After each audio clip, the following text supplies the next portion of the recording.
Hey guys, here we've got a 2010 Ford E350. It was a passenger van that I built out, and I'll show you the inside. We'll start at the back here. Sorry, it's windy. So we got this particular client snowboards and wanted a nice long drawer to put snowboards in. So this one's just a full length, runs the whole way, and should fit a ton of stuff. These are big. These drawer slides fit like 500 pounds, or will hold 500 pounds. So nice and strong. And this one's about half depth, a little bit more. Again, just for a ton of storage. This bed had to be set up so high because there's an air conditioning unit under there. So definitely wanted to keep that functional. So there's the back.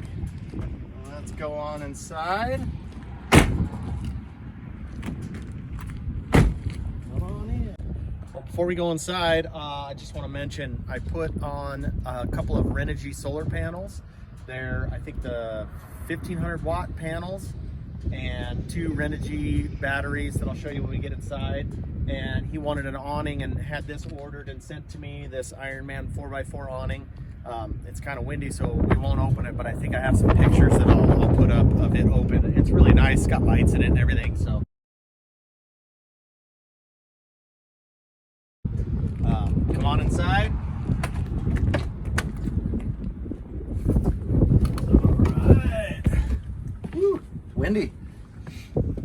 So here's the van. Let's see, the batteries, like I was saying, the solar is charging 200 amp hour batteries with there's a Renogy controller under there, and it's expandable. If they ever wanted to add, a panel or 2, I think they could. So we've got that, and then under here we've got a little bit of water storage. Got 5 gallon and got running water. Turn the pump on, and we got running water. This just drains out. There's no like gray water tank. It just drains out below the van. Some nice little boat slam latches hold everything closed. So up front, there was that big drawer in the back.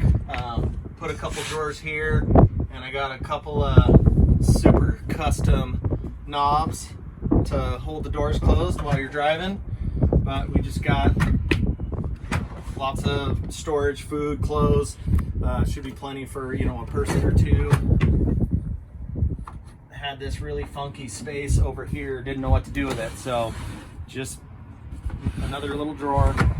And then this one with the snowboards, I thought if something was longer, if you had a longer snowboard or someone wanted to put skis in there, I was going to just put a flat panel on this, and decided to just throw this little guy in there so you can close it off, make it look nice, and still use that.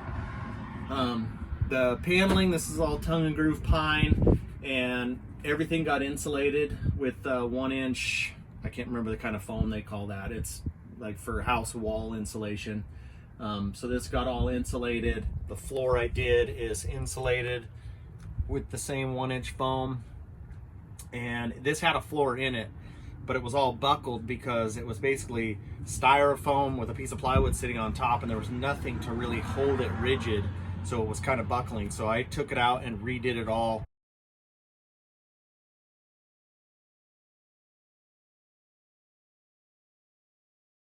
There's 2x2 slats that run in the grooves of the bed, and I screwed those down, and then everything got glued, plywood on top of that, so it's nice and solid. And then this is Home Depot's LifeProof brand flooring. It's waterproof. It's life-proof, I guess. So that's the van. I did put in a dimmer switch. He did want that. Other than that, this is it. So we'll move on to the next project, and if you guys see something you like, get a hold of me. Try to like the video and subscribe to the channel. We're gonna have a bunch more videos coming up. I've got a bunch of inquiries for more van builds, possibly even a Chevy Suburban, and we've got a bus to build out. So we're going to do a bunch of series of videos on that. So stay tuned, and see you next time.